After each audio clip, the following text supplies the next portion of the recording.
Bonjour, ici Monsieur Thierry. Je vous souhaite la bienvenue dans nos chroniques vino-touristiques. Aujourd'hui, nous nous rendons dans le sud-ouest de la France, à Bordeaux, précisément, pour une petite visite donc de la Cité du Vin. Entrons dans cette cité sans attendre. De prime abord, le rez-de-chaussée vous livre l'aspect du premier bloc, avec l'accueil puis les commerces. Tous les jours, vous pourrez accéder à la cave à vin de la cité ainsi qu'au bar Latitude Vin ainsi qu'aux terrasses extérieures. Non loin de là, sur le même palier, la salle des expositions temporaires marque l'identité, elle, du deuxième bloc. À la carte, 2 expositions thématiques par année. Vous y trouverez aussi la présence d'un grand vignoble de renommée mondiale par été. Un peu plus loin, à l'autre extrémité sur l'étage, arrêtez-vous à la programmation proposée par l'auditorium Thomas Jefferson. Il est d'une capacité de 250 places et l'endroit vous propose films, spectacles, arts vivants, conférences et bien d'autres choses. L'auditorium est ouvert à l'année aussi. Si vous préférez profiter en premier lieu de l'offre œnotouristique de la Cité du Vin, ou en clair, si vous voulez visiter des vignobles, eh bien, choisissez le 4e bloc qui est en accès libre au rez-de-chaussée. Par voie terrestre ou directement par le fleuve, vous accéderez à ces visites de vignobles bordelais.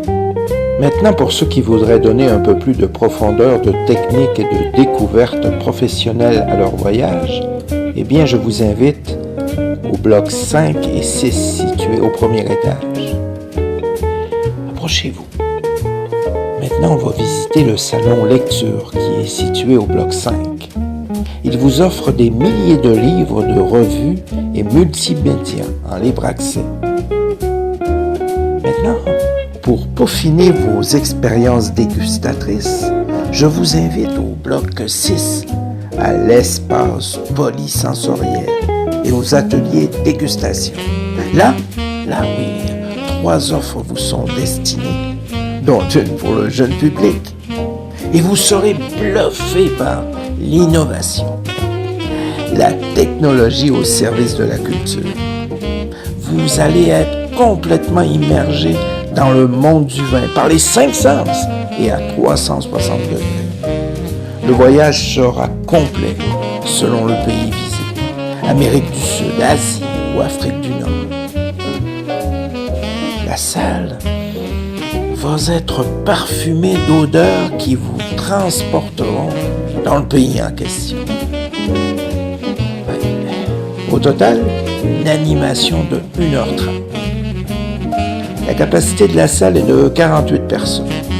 Une activité presque parfaite, puisqu'il faut être majeur pour y participer.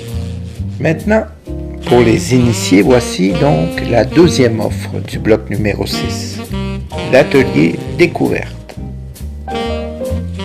La salle peut recevoir jusqu'à 44 personnes et l'atelier est offert à tous. Ce module a été pensé pour des publics scolaires. 2 thématiques sont au menu, soit tout d'abord l'atelier découverte. On y parle de la région bordelaise avec des sujets comme l'assemblage, l'élevage et le terroir. La 2e thématique, elle, on y retrouve l'initiation sensorielle et c'est un atelier qui est ouvert à tous. De façon ludique, pédagogique, vous allez être surpris par vos découvertes. Enfin, la 3e offre du bloc 6, les ateliers d'amateurs.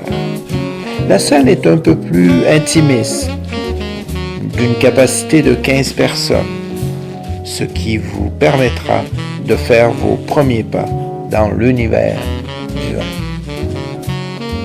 Voilà qui termine notre première visite à la Cité du Vin. Je vous invite dans une autre chronique pour visiter le 3e étage de la cité. D'ici là, eh bien, bonne balade vino-touristique. Au revoir.